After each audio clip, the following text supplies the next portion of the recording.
एक बच्चे को सुलाने के लिए एक कहानी की जरूरत थी। माही ने कहा, मुझे नहीं पता कि कहानियां कैसे सुनाई जाती हैं, इसलिए मैं तुम्हें एक गाना सुनाऊं? बन्नी ने अपना सिर हिलाया और इसलिए माही ने बन्नी के पीठ को हल्के से थपथपाया और धीरे धीरे गाना गाने लगी। जुगनू जैसी चाहत देखो जल बुझे, मीठी सी मुश्किल है कोई क्या करे। जुगनू जैसी चाहत देखो जल बुझे, मीठी सी मुश्किल है कोई क्या करे।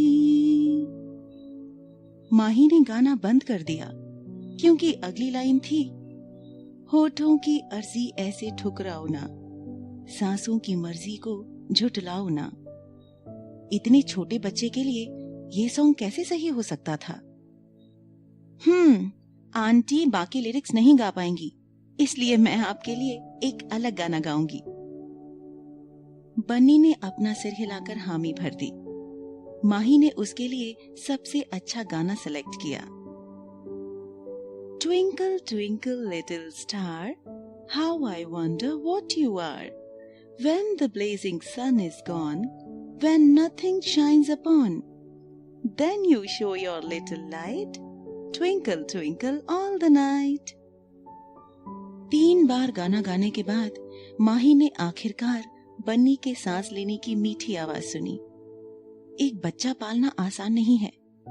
एक पापा के रूप में विक्रम ने अपने बच्चे को अच्छे से संभाला था।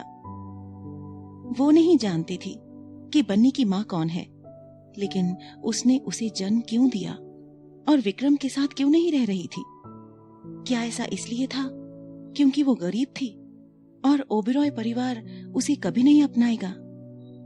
या उसमें और विक्रम के बीच में कोई इशू वगैरह तो नहीं हुआ? ये सब सोचते हुए माही भी सो गई। देर रात माही को लिविंग रूम से एक आवाज आई। माही बिस्तर से उतरकर लिविंग रूम में जाने लगी। अपने बेडरूम का दरवाजा खोलते हुए उसने देखा कि विक्रम एक गिलास में पानी डाल रहा है। एक हाथ उसके पेट पर और एक उसके चेहरे पर था। माही ने पूछा, विक्रम, क्या तुम ठीक हो?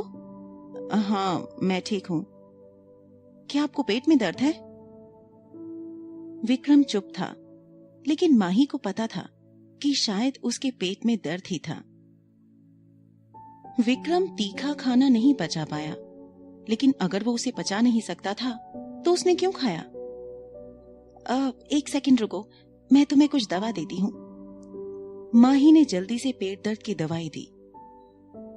आपको दोनों गोलियां खानी होंगी। Thank you.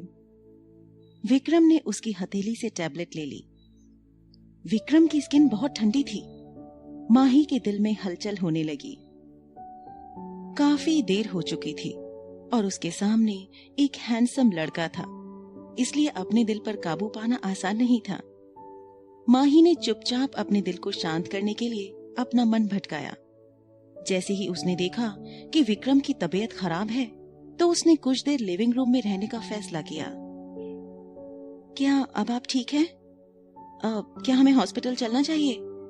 I am sorry, मुझे नहीं पता था कि आप स्पाइसी खाना नहीं खा सकते हैं। वैसे तो माही बन्नी के लिए परेशान थी, लेकिन आखिर में बन्नी ठीक था, पर विक्रम ठीक नहीं था। अरे ये सब कोई बड़ी बात नहीं है, आई एम फाइन। दोनों ने कुछ समय के लिए कुछ नहीं कहा। फिर विक्रम ने चुप्पी तोड़ते हुए कहा, आज रात हम आपको परेशान करने आए थे क्योंकि बन्नी आपको देखना चाहता था।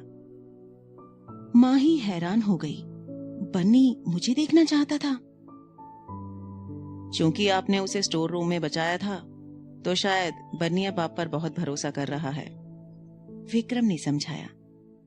माही ने महसूस किया कि अगर बन्नी पास में होता है तो उसका टॉपिक नहीं आया होता। विक्रम बन्नी के सामने शांत रहता है। तो ये बात है। माही ने एक सवाल पूछा जो वो बहुत देर से सोच रही थी। क्या बन्नी को बोलना नहीं आता है? उसने बन्नी के मुंह से एक शब्द भी नहीं सुना था। छोटा बच्चा केवल अपने सिर को हिला रहा था। तभी विक्रम ने जवाब दिया, ऐसा नहीं है कि वो जानता नहीं कि कैसे बोलते हैं, वो सिर्फ बोलना नहीं चाहता है। तो क्या ये एक दिमाग की बीमारी है? हाँ। विक्रम का कुछ भी छुपाने का इरादा नहीं था। ये लगभग वैसा ही था जैसा उसने सोचा था। माही को इसके पीछे का कारण जानने के बारे में आगे पूछने की हिम्मत नहीं थी। तभी विक्रम उसे अचानक घूरने लगा और कहा, मिस माही। हाँ? क्या हम पहले कहीं मिले हैं?